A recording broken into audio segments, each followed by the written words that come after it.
On Saturday, July 4th, 2026, a group of 18-year-old boys took a boat to Horn Island to celebrate the holidays, with limited parental supervision on the island and several photos of the party showing some of the boys holding what seemed to be cans of alcohol in their hands. It raised the possibility that everyone's judgment and awareness may not have been at their sharpest if something were to go wrong. But no one could have prepared those young boys, their families, or the world for how that night was about to end. At 9:55 p.m. on that night, Christine Wonesley, the mother of Nolan Wells, who was one of the kids that took a boat to party on Horn Island on July the 4th, she took to her Facebook with the following message. Please be on the lookout for my son Nolan. He was last seen on the west tip north side of Horn Island today at around 3 p.m. He was wearing blue shorts and sunglasses. It's unclear if he made it back on land. Please message me if you've seen him or have information about his whereabouts at or after 4 p.m. Less than 2 days after this post was made, on the afternoon of Monday, July 6th, Nolan's mother would provide another update on Facebook stating, I want to thank our family, friends, community, United Cajun Navy, local law enforcement, and everyone involved for all the love, support, and resources over the last few days. His father and I are absolutely devastated. My heart is broken for our sweet son, who was always willing to cheer and uplift others. Nolan was a special soul. God took his time creating our son. I ask that you all please give me and my family privacy as we grieve. Thank you all again. God bless. All the other boys that were on the boat that Nolan took to Horn Island that day made it home safely, but Nolan never got the chance to come back home. Authorities claim to have found his body on the edge of the island almost 2 days after Nolan had visited said island on the early morning of Monday, July 6th. And the world and Nolan's family have a lot of questions. Why did Nolan's quote-unquote friends leave him behind? Why did it take almost 2 days for authorities to find Nolan's body on the island when they claim he drowned? They had helicopters and an on-ground search team scouring the island for dozens of hours, but his body only appeared days later. And as the days progress, the questions only continue to accumulate. Who was Nolan's last point of contact on the island before he disappeared? Why did people that Nolan possibly knew post photos of him that may have taken place on July 5th, a day after Nolan was seemingly left on that island? And if Nolan really left the island and continued partying with his friends throughout July 5th, why was his body found on the island again on July 6th?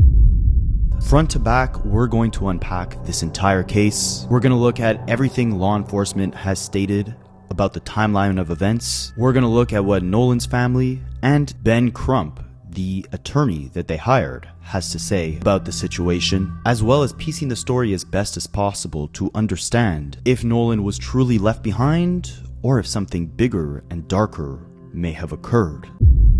Horn Island is nothing like an ordinary tourist beach. It is one of Mississippi's barrier islands, sitting several miles offshore in the Gulf of New Mexico as part of the Gulf Islands National Seashore. What makes it dangerous is the island has no residential communities, no hotels, no restaurants, convenience stores, and even worse, there is no permanent police presence. Obviously, there's also no actual road leading you into Horn Island, so nearly everyone who visits has to arrive by boat.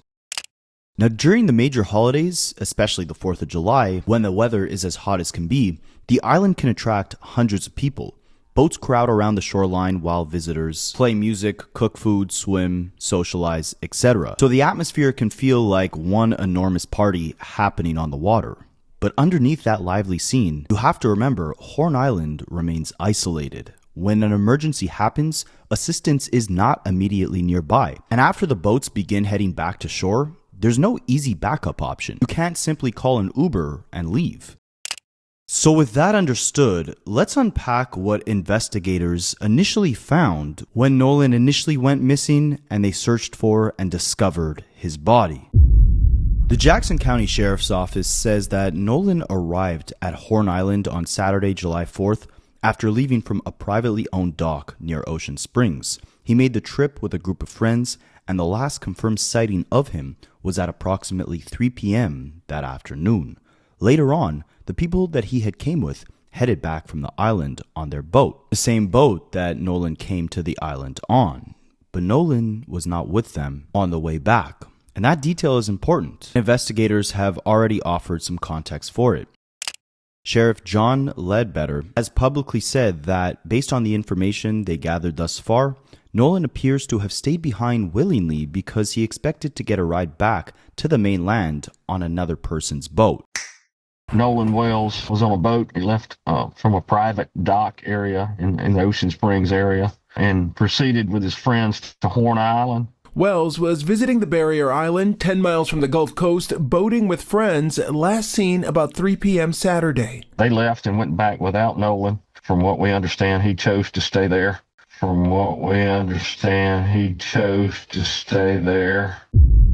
I was told that there was a boat he thought he was going to get on that was leaving and that he might have been trying to swim to it. The only problem I have with that story is that if the people in the boat knew he was trying to swim to it and they saw him getting carried off with the current, they would have known about it. They would have been able to react to it. Not only that, even if that wasn't the case, if he went into the water at all and became distressed, it was so crowded that day that it seems hard to believe that nobody would have noticed a distressed swimmer in the water.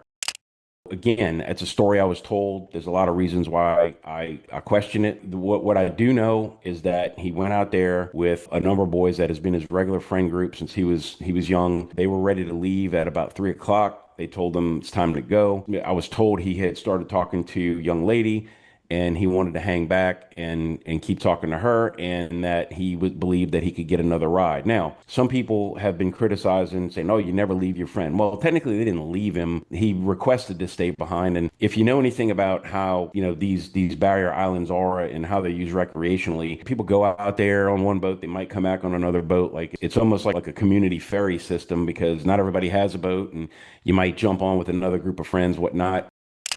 What we have to find out is, after his friends left, who was Nolan in contact with? Who did he believe he was supposed to get a ride back with? Did that boat give him a ride? Did he get on any boat? How did he end up in the water? Did he wade into the water on his own? Did he get on a boat and fall off? That's what we have to find out. On those particular islands, you're not allowed to camp out or be there after dark. And so the rangers, as it gets to be sunset, they start running around looking for if there's still any boaters or people out there saying, "Hey guys, it's time to go home." So I would not think that Nolan was just wandering around the island when it got dark. My instinct tells me that he got off the island, either tried to swim off or got off on a boat and somehow ended up in the water.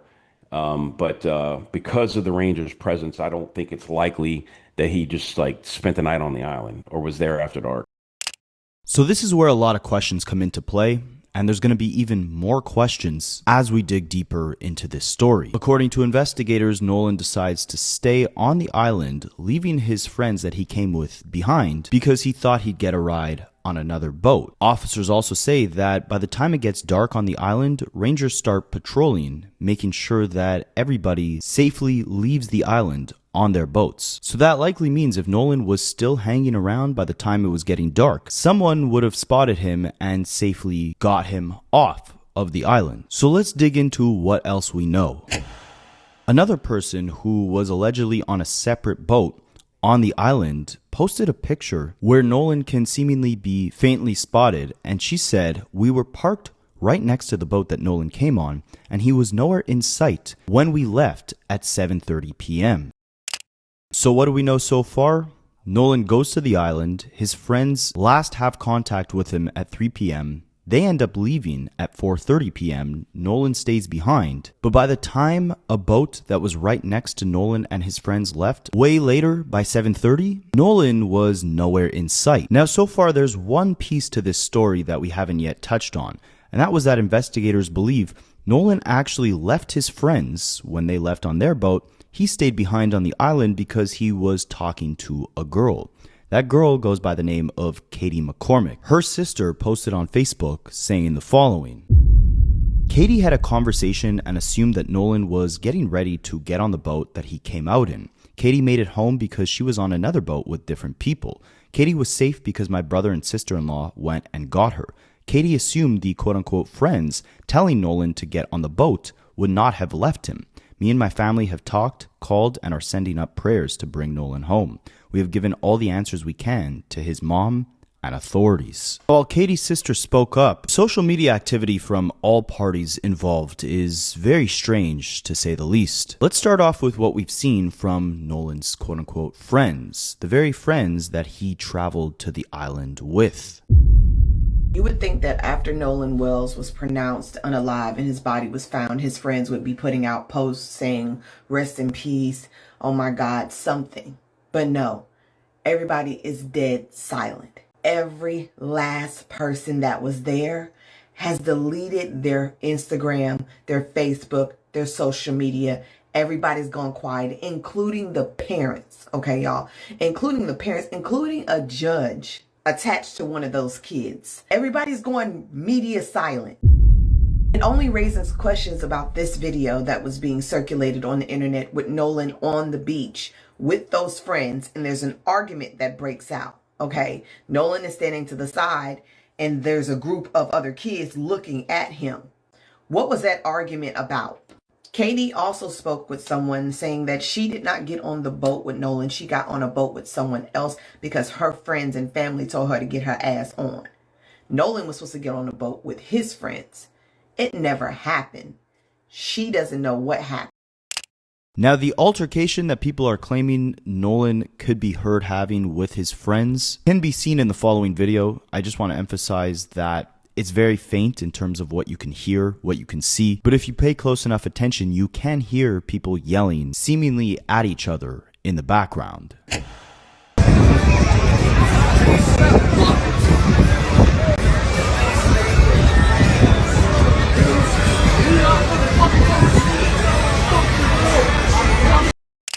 Now let's go back to the moment where Nolan was reported missing. It was on the north end of Horn Island where the currents can get intense. And when he was reported missing, multiple agencies immediately jumped into action. One commander, Josh Gill, had posted about the incident as they were actively searching for Nolan's body. About 6'1", 180 pounds, was last seen on that north end of Horn Island. Guys, he hasn't been found.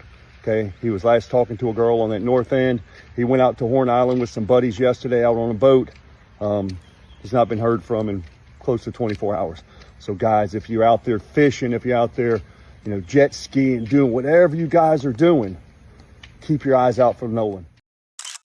Now, as far as how the search actually went down, Law and Crime had done an interview with Brian Treasure, who's the vice president of the United Cajun Navy, who actively participated in the search. And he has some more details in terms of how law enforcement actually conducted this operation.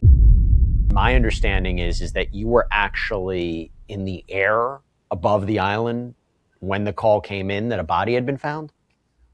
That's correct. Yeah. The on Sunday, the 5th of July, we had a rescue specialist and a drone operator go out on a boat. And they spent several hours out there on the island and around the island, and they were not successful in finding any clues. So that's when we decided to do aerial reconnaissance. Yesterday morning at first light, I went up in a single engine fixed wing aircraft and flew basically a grid around Horn Island, Ship Island, which are barrier islands just south of Biloxi and Pascagoula, Mississippi, down to Chandelier Islands, which is actually part of Louisiana, but just due south of those barrier islands, and looking for any kind of activity. And then, as we flew over the northwest tip of Horn Island, going back north, we noticed there was a couple of boats beached up on the beach that were not there before, and I could look down and I could see that something was going on. And then we made a circle around. By that time, a lot more law enforcement boats were showing up, and before you know it, they had probably a dozen boats huddled up on the beach there. So we knew that they were setting up a command center. Now, you might be wondering, because Brian had said that they started searching in helicopters on July 5th, when did they actually get that first call that Nolan was missing? Well, that actually happened on the evening of July 4th, just hours after his quote-unquote friends had left on the very boat that Nolan had came to the island on. So I think we got the first call on the evening of the 4th of July when it was starting to get dark, and Nolan still, nobody had heard from him, and he wasn't home. And then I I believe that the next morning on the 5th, I think somebody took his mother out on a boat back to the island to look around. And that's when we started calling some of our volunteers from our Mississippi chapter and mobilized a couple of volunteers, like I said, and a boat, and went out there and started searching. On the official side, you had, I think, the Jackson County Sheriff's Office, you had the Mississippi or the Marine Patrol. I'm not sure if they're a county or a state agency. And then the Horn Island's part of the National Golf Park Island Seashore, I think is what it's called. And they have park rangers who do a great job keeping a lot of recreational boaters and swimmers and stuff safe. And it was one of those rangers that actually ended up discovering Nolan's remains yesterday morning about 8:45 Central. So it was on the morning of July 6th, 2 days after Nolan made it to the island, that they actually had found his remains. And Brian had also commented on the state that they actually found Nolan's body in.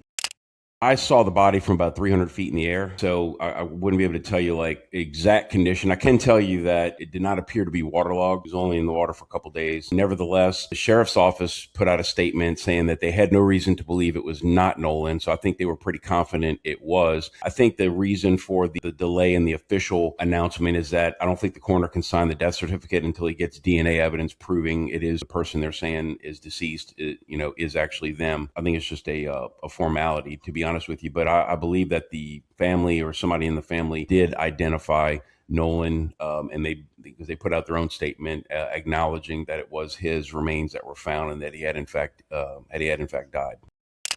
Just to clarify something, why wasn't the body spotted earlier? I think that I can tell you that I've started flying over the island, that part of the island where the body washed up, approximately 6:30 a.m. And I believe he was spotted by a park ranger at 8:45. My belief is that he just washed up within that time period because we were flying kind of a long grid north and south. And I think he just washed up, and a park ranger just doing his normal runs in the morning. But also, too, given the situation, I'm sure they were a little more hyper aware and probably a little more head on a swivel on the island, knowing what happened and what was going on. But yeah, I was told that it was about 8:45 when a ranger spotted, called it in, because I did see a long line of emergency boats coming heading southwest toward the northwest tip of the island. And I thought it was originally I thought it was just another search party going out, but I think they were actually responding to that call. Now, one of the most disturbing details of this situation is the fact that even though Nolan did not return home on the same boat that he came to the island from, his friends actually had his phone on that boat and they brought it back to his mother. It raises a lot of eyebrows because why would someone leave their phone on a boat and then confirm with their friends that they're not going to get back on that boat to return home, but not go back to the boat at all to get their belongings? It raises eyebrows. However, according to investigators, and they have several theories, they believe it is an extremely high likelihood that Nolan simply drowned. But he was talking to some other people, had decided that, hey, I'm going to hang back. I can get a ride back with somebody else. He hangs out with this group all the time. They've been to this island together a bunch of times. It probably at the time didn't seem like a big deal to his friends to say, okay, you want to, go holler at that girl, and if she'll give you a ride back, then that's cool. We'll see you when we get home. That's the way it was explained to me. Later on, when it got to be, after dark and nobody had heard from him, but they also, somehow or another, his phone ended up staying on the boat that his friends were on. So they had his phone, so they brought it back to his mother. So he had no way of communicating unless he borrowed somebody's phone. Nevertheless, the sequence of events that transpired after approximately 3 p.m. to when he went into the water, that's what remains a mystery. The police might know, I'm sure they know a lot more detail than I do. That's just how much has been told to me so far. Based on your experience, do you have a theory as to what may have happened here? Yeah, I think that he either tried to swim out for some reason, either to try to get on a boat or to go, catch up with somebody or whatnot. And there was a pretty strong rip coming off that part of the island that day. And even though he's a really athletic kid, it was a strong rip. It would have been hard for anybody to maintain control, and he might have gotten carried out, and he may have drowned that way.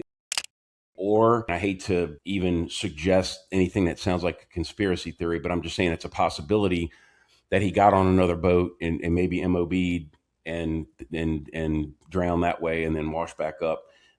He did not, my opinion is that when he went into the water, however he got into the water, he didn't go that far out before he drowned because it only took like a couple of days for him to drift right back south to the tip of the island, same tip of the island where he was last seen.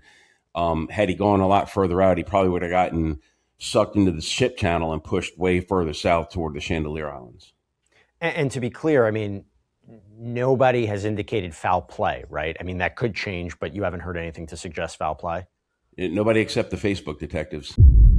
Again, we have so many questions left unanswered. Why did all the quote-unquote friends involved end up deleting their social media profiles after the incident? Why did the mothers of these children also delete their profiles? One of the parents was even a judge. One detail that has fueled much of the public suspicion is the actual makeup of the group that Nolan was reportedly with. After the incident, tons of photos hit social media where Nolan is seen with his quote-unquote friends who were on the very boat that Nolan went to the island with. As far as we know, everyone else on the boat was white, while Nolan was the only black person in the group. Every other person made it home safely, including the woman, Katie McCormick, who Nolan was allegedly speaking to, which was the reason why he ended up staying behind while his friends left the island. It's for these reasons that many people are questioning whether Nolan was treated differently, or why the circumstances surrounding his disappearance continue to feel unsettling to many observers. 4 kids left, 3 white, 1 black. The black kid didn't come back with them. They were on a boat to get there. So when they were coming back, they knew he wasn't there. Why would you leave? Why wouldn't you go figure out what happened? It just doesn't smell right to me. So many black parents try to put their kids in a better situation, or so they think, and they put them with white people. We hear this story over and over and over again, and they don't know what happened. Of course they know what happened. So the police need to be interrogating them to find out what's going on and what happened to Nolan. And I pray for his mom. I pray for his family. Who would expect that their son would go away with quote unquote friends and not come back, and when he's found, he's dead? I suspect that the time that the kids have been back without him, they've been coming up with the same story. I suspect their parents have probably already contacted lawyers, and they're trying to CYA, you know what that means, cover their asses. Now, as far as the timeline we know, again, Nolan had allegedly spoke to one of his friends, letting them know at 3 p.m. that he was not going to go back home with them. Those quote-unquote friends ended up leaving the island at 4:30. There's another allegation that at around 7 p.m. that evening, Nolan's parents were notified that Nolan was left behind on the island. Nolan had also allegedly gone with these friends to this very same island in the past. Now, I want to emphasize, this video is to strictly display the facts and decipher the confusion surrounding the case. What many people were also wondering is, was alcohol involved in this situation? And in that case, how much harder will it make the investigation when these 18-year-olds were possibly drinking underage and potentially too intoxicated to actually recount the factual events of this timeline?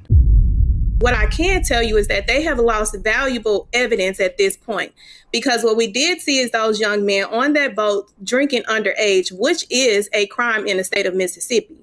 What we do know, based off of the timeline, that now we cannot collect urine samples to see how intoxicated these young men were. We can't collect any statements from them at the time of this happened to actually get a factual, accurate account of what they recall based on where Nolan was and where they last saw him. So now it's going to be upon the parents to get independent everything. They need their own civil rights attorney. They need their own trial advocate. They need their own ME expert, an independent autopsy done, not with the state solely, because it's too many questions that need to be answered. They're going to need a forensic phone specialist in order to determine what was going on with them phones, who made contact, who was talked to after the fact, what was the last contact with Nolan based off of cell phone service. it's going to be a lot, but it's some valuable time that has been lost. But what we can say for a fact is that they've been out on that water before with Nolan, and he's made it back every single time but this time. Now, rightfully so, Nolan's family was very confused. His grandfather initially took to Facebook to express his confusion, writing a post saying, "Too many unanswered questions. How can an island that was searched yesterday produce my grandson's body this morning? There's nothing right about this. Nolan Xavier Wells deserves the same things that people he knew and associated with will enjoy in life." The timeline is definitely difficult to decode, and it doesn't seem like an invalid theory that Nolan had possibly drowned and then was swept back on shore, and that's why it took investigators almost a day to actually discover his body. But the investigation is far from over, and the remaining clues continue to produce more questions than answers.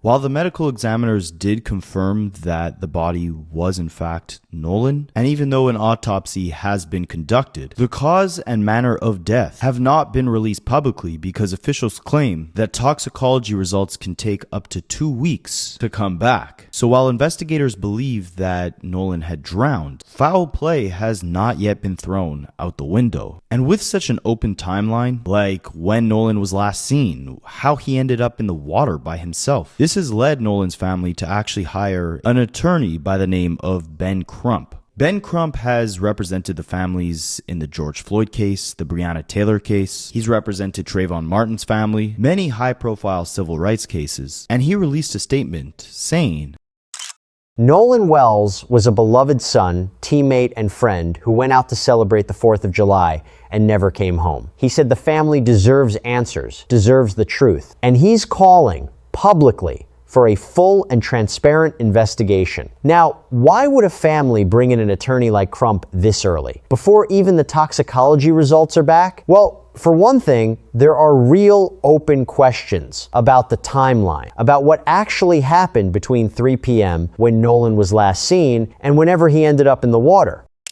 And there's something else here too, something that wasn't really part of the story at first, but became relevant fast. Nolan was black. The friend group he was with that day was reportedly white. His grandfather, Christopher Wells Sr., posted publicly, questioning the timing of the discovery. He wrote, and this is a direct quote, "Too many unanswered questions." He asked essentially how an island that had already been searched the day before could produce his grandson's body, seemingly out of nowhere, the very next morning. Now, before we get into what Ben Crump has said about the situation, let's take a look at what the people who were with Nolan that day allegedly had to say about it. When the family announced the search efforts for Nolan, Katie, the girl that Nolan was talking to on the island, she reached out to the family. She apparently was cooperative and told them everything that she knew. She went to the island with the family to help look for Nolan. But the same level of cooperation and concern they received from Katie can't be said for Nolan's friends that he rode on the boat with to the island, like Wyatt, Warren, and Eric, because they were allegedly out to eat the next day while everybody was outside looking for Nolan. And when they were approached and asked why they weren't out looking for Nolan, they were out here eating with no care in the world, according to one of Nolan's friends, their answer was really sketchy and really bothersome. They wouldn't give his phone back to his parents, and they were seen eating out the next day. Wow.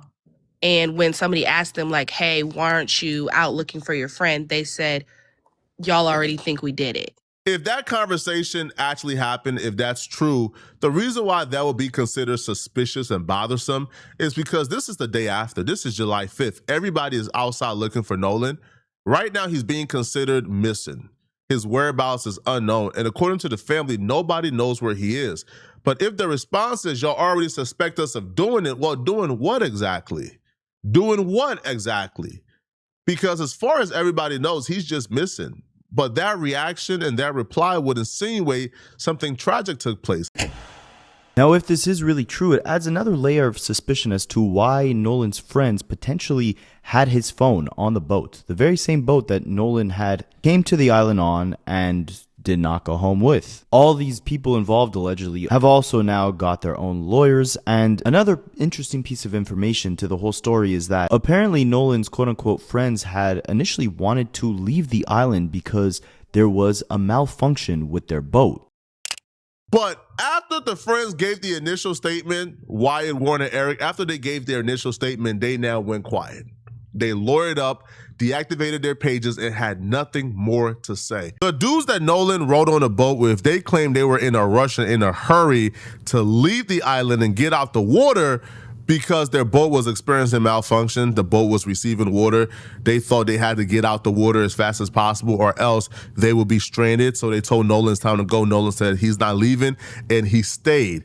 However, they still had Nolan's phone. So Nolan didn't realize, oh, damn, bro, you guys have my phone. Give me my phone before you guys leave. It sounds like y'all was leaving in a hurry and Nolan had no idea, to be honest. But they also failed to mention that an altercation took place.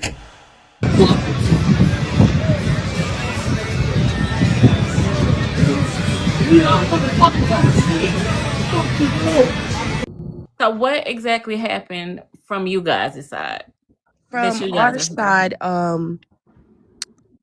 there was an altercation with a different boat, which had other kids on it, black kids, and there was an altercation.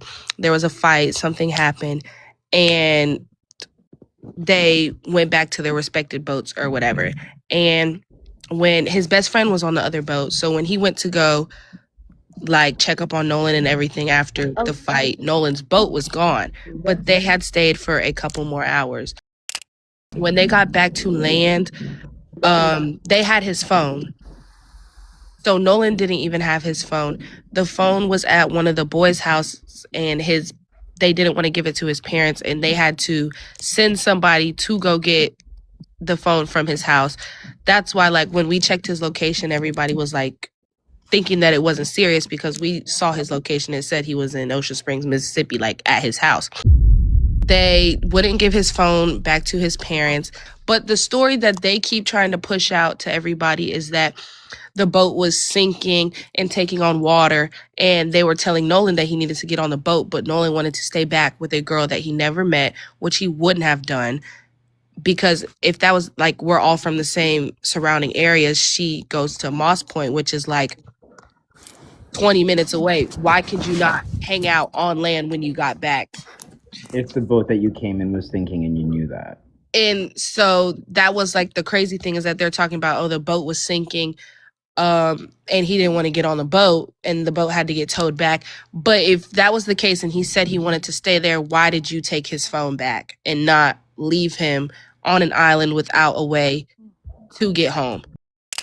Now, aside from the people that Nolan had traveled to the island with, there was another one of Nolan's close friends, Jay Vaughn, who also made his way to the island on a separate boat. And he claims to have communicated with Nolan last at around 4 p.m. on the day Nolan went missing. That's about an hour after Nolan's quote-unquote friends who he came to the island with had told Nolan that there was a malfunction with their boat and they were planning on leaving soon.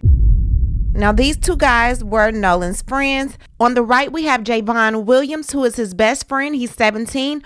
And on the left, we have his friend, Trace Carter. Now, his best friend, Javon, said that he was supposed to be traveling on the same boat as his friend Nolan, but that boat quickly filled up, and Williams rode out on a different boat, but he saw Wells on the island later that day. He believes the last time he saw him was at 4:00 p.m. on that Saturday. Now, he also claims that Wells visited with the girl, and he said he also chatted up with several friends in a crowd. According to Williams, both men left their phones on the boat that Wells rode out on. Williams later retrieved his phone, while Wells' mother found her son's phone through location services. Wells was last seen near the western tip of Horn Island, where the current is strong. Trace Carter talked to Wells before the island trip. Carter told Wells, "Just hit me up when you get back. Just be careful, bro. Watch out for yourself." Wells responded, "I'll hit you up later." So everyone is saying that he was supposed to be on someone else's boat, but whose boat was he supposed to be on? And did those people know that they were supposed to give him a ride? What happened after everyone separated? How did you still leave with his phone? Those are all questions that investigators are trying to answer. And unlike the other kids who had quickly deactivated their social media profiles after this tragedy took place, Javon, who again was on the island with Nolan, just on a separate boat, he was possibly one of the last people to have actually communicated with Nolan. He did not deactivate his Instagram. Instead, he actually put up a post commemorating his friend Nolan. While many of the, quote, friends turned their back and deleted their accounts, Javon kept his up. He says, oh boy, where do I even start? Nolan, you were truly a blessing in my life, man. From the day I met you, since we were kids, we just clicked. You always took me under your wing and showed me what a true friendship and brotherhood should be. I'm missing you more than anything, man. You never failed to pick me up if I was feeling down and always put a smile on my face or made me laugh. You were someone that everyone should want to be around because you were such a blessing. I'll cherish our memories forever. I'm extremely grateful to meet someone like you. Our friendship is irreplaceable. I love you so much, man. It hurts me bad knowing I won't be able to speak to you every day, but this isn't a goodbye, brother. This is simply just see you later. I love you, man. Get your rest. I'll do anything to hear your laugh one last time, man. Now that's how you stand up for your friend. Now, one of the kids that Nolan was on the boat with on the way to the island is named Warren, and his stepmother is actually a judge. She herself also deactivated her Facebook profile and all her other social media profiles, and she ended up making a statement online to address why she did that, along with her child, when this investigation is still active. And the autopsy report of Nolan's body has not yet been released to the public and allegedly has not even yet been finalized, aka there's been no cause of death just yet.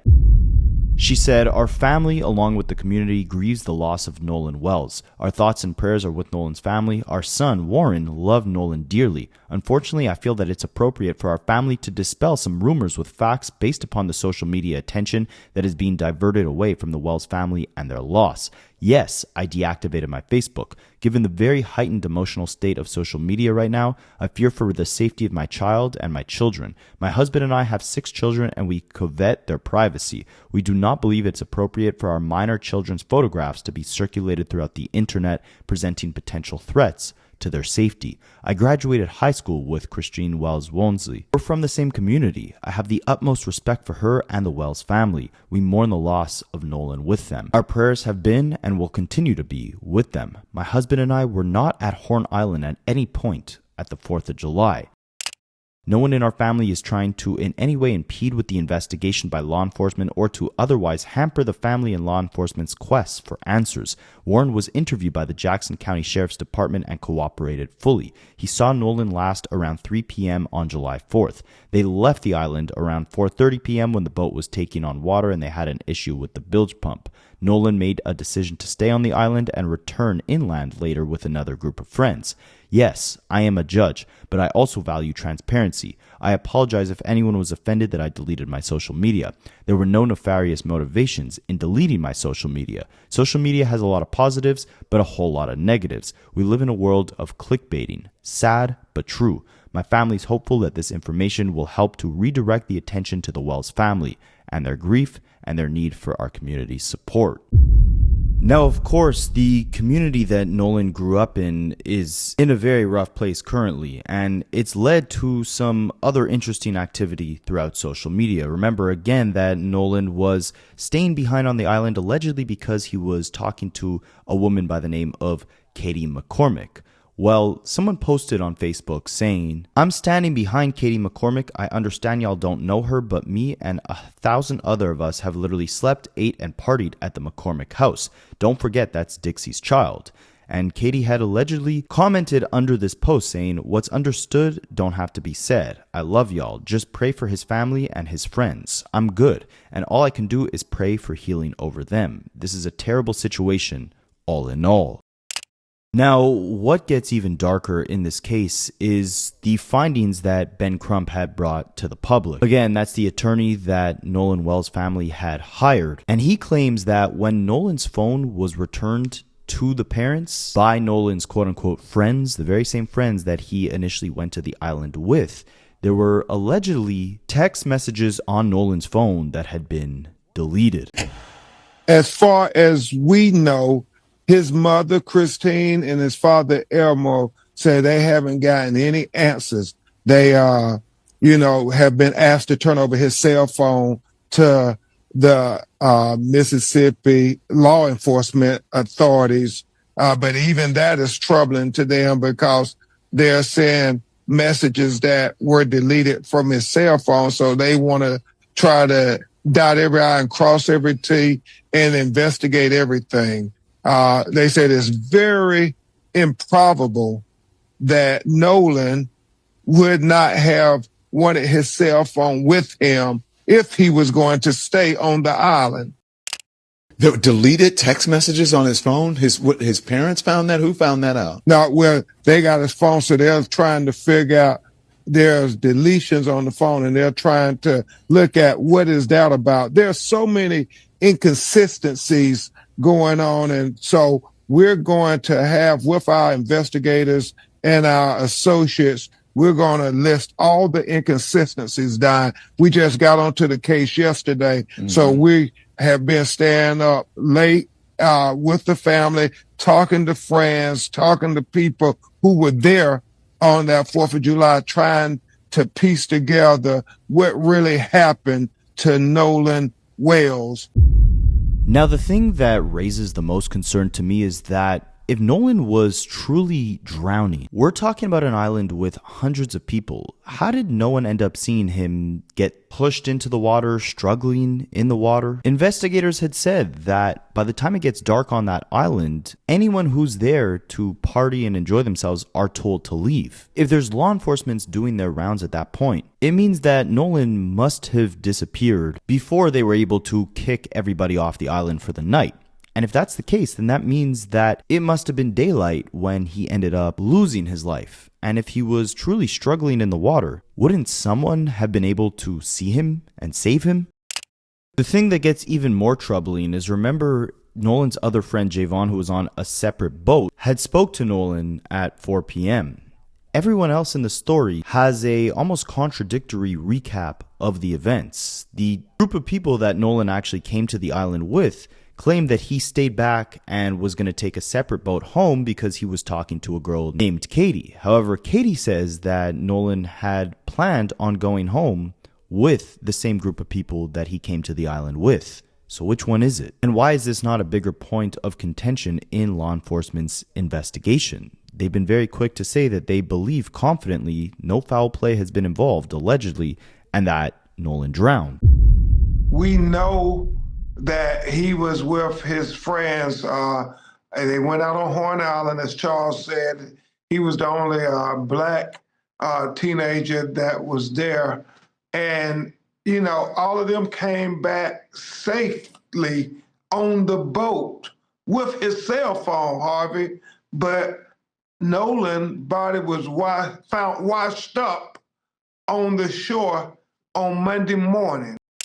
His family is not accepting that it was an accidental drowning. They haven't been told anything, but that's been the suggestion, and they're not accepting that because Nolan was a college football player. He was a superior athlete. He was in great fitness and condition, and so for them to try to say, well, we got his phone, but we don't know where he's at, and then he turns up dead, they are not accepting it, and there are so many questions, so many contradictions. If this was just one or two things that ain't make sense, but the entire story is contradictory. The entire story doesn't make sense. And then you take into consideration things like, his phone was left with the very same people who claim they hadn't seen him since 3 p.m. Huh?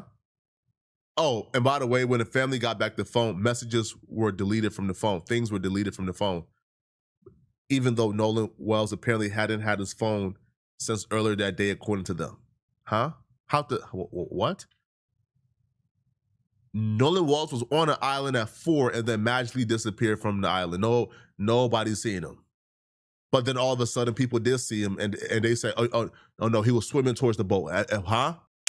There is one friend, a young woman who has come forward and has spoken to the police, and I'm wondering if she's spoken to you and how her version of events differ from what the other friends have said. She hasn't spoken to us, but we know her statement that she released publicly. She said that she was talking to Nolan, and then Nolan said, well, I'm going back to the boat with the guys I came with. That's her version. She said that he did not leave with her, that he went back and got in the boat with the other boys. Well, the boys say that when they was talking to Nolan, he said he wasn't going to get in the boat with them, that he was going to stay with her, stay behind with her. Their statements contradict one another, and that is something that's very troubling. On top of the fact that we know there are videos circulating where there's an argument where you hear Nolan arguing with somebody, and we're trying to say this is too much to just try to sweep under the rug. What's also interesting is that the boat that Nolan took with his quote-unquote friends to go to the island actually belonged to one of the kids on the boat named Wyatt and his family. But somehow, Nolan's phone, which again was left on the boat and then returned to his family, was returned to his family by a different friend, Warren, who was also on the boat with them. Now, another woman by the name of Alexis, who claims to be Nolan's friend and had actually went to school with a lot of these boys, she recaps what she knows about this situation currently and tries to answer some unsolved questions. That Nolan was my friend, and that all these like stories going around, like even from like our point of view, because we're getting it different than what the public is seeing because we're at the behind the scenes. They're all trying to change the story. Everybody that was near that boat is trying to defend all their other friends, and every time you talk to a different person, the story is changing. Is there anything that you can tell us in detail, like that you feel safe saying? I don't want you to say anything that you can't say or don't feel safe saying. Like, what do you want to know? So what exactly happened from you guys' side? From our side, there was an altercation with a different boat, which had other kids on it, black kids, and there was an altercation. There was a fight, something happened, and they went back to their respective boats or whatever. And when his best friend was on the other boat, so when he went to go check up on Nolan and everything after the fight, Nolan's boat was gone, but they had stayed for a couple more hours. When they got back to land, they had his phone.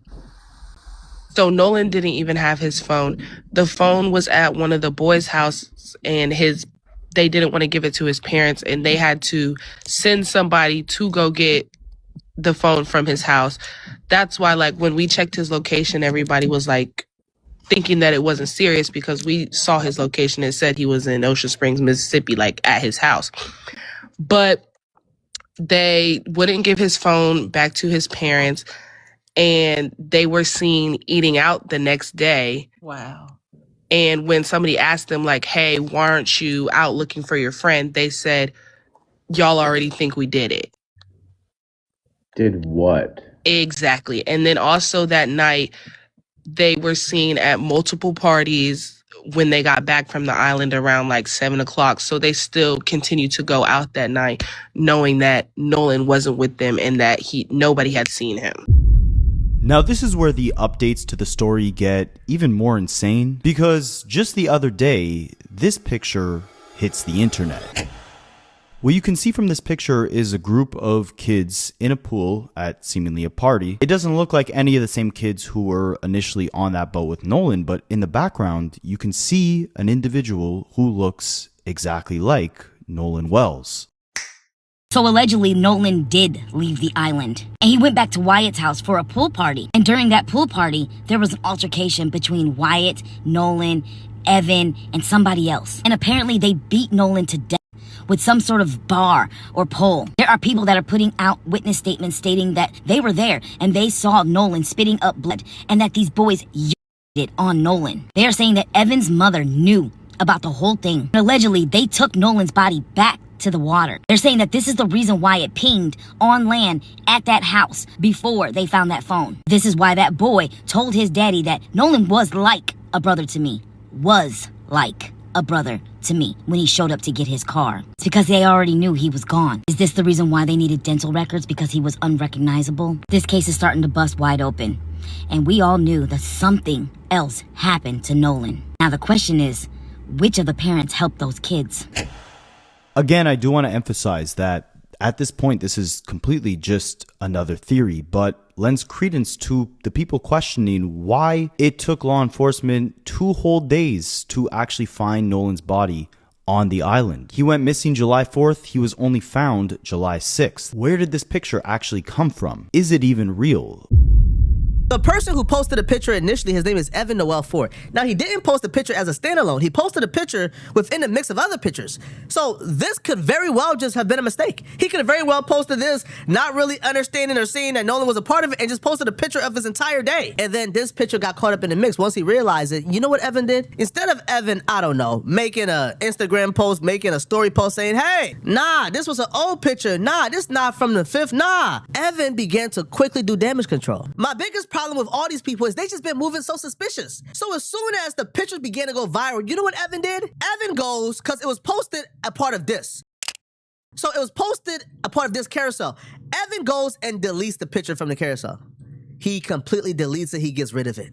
It's no longer there. And then after he deletes the picture, he goes ahead and turns off his comments for all the other pictures. It's also important to note that Evan Noel profile that initially allegedly posted that picture, he has now made his whole Instagram account private. However, the most important update I personally believe that we've gotten as far as this picture goes, where it came from, what it actually means, what the timeline is surrounding it. Don Lemon, who's a journalist that has been covering this case extensively, did an interview with YouTuber and entertainer and critic who goes by the name of Funky Deneva, who claims to have actually spoken with Nolan Wells' family's defense team. And he quoted a statement on their behalf. I had the luxury of actually speaking directly with members of his defense team right before this appearance, right? And they wanted me to just clear up just a few things that are going on. So there's this photo of Nolan Wells in the pool, and there's this internet scatterbutt about, oh, but he was seen at XYZ time, 2 in the morning, 3 in the morning in this pool. And his defense team wanted me to make it be clear that at this moment, that is speculation, right? They don't even know what I've heard. They're not even sure it's him. Yeah. Exactly. There were members of, rightfully so, there were members of the Crump defense team that did post this to Crump's social media, and they have been, dealt with respectively. But there are no facts surrounding when this photo was taken. We don't know if it was the same day, the day before. So, I urge all of my internet investigative journalists out there, can you guys please dial it back with the conspiracy theories and putting these stories out there? Because I know you think you may be helping, but you're actually muddying the waters because you're sending investigators, what little investigation that they are doing currently, you're sending them in all types of different directions by, creating your own narratives. So just fall back a little when it comes to that. And the same thing with this story about the boat being cleaned at 3 o'clock in the morning. There's a lot of speculation surrounding that. And they've also said to me at this time that has not been confirmed, as well as they continue to push investigators to investigate this crime further. So with that being said, unfortunately, this case still seems to possess more questions than answers, with law enforcement pulling in one direction and Nolan Wells' family and defense team seemingly pulling in another, the public being more confused than ever. One thing is for certain, the closure that Nolan Wells' family so heavily deserves has not yet been granted to them. So let's just pray for the family and pray for answers in the horrifying loss of Nolan Wells.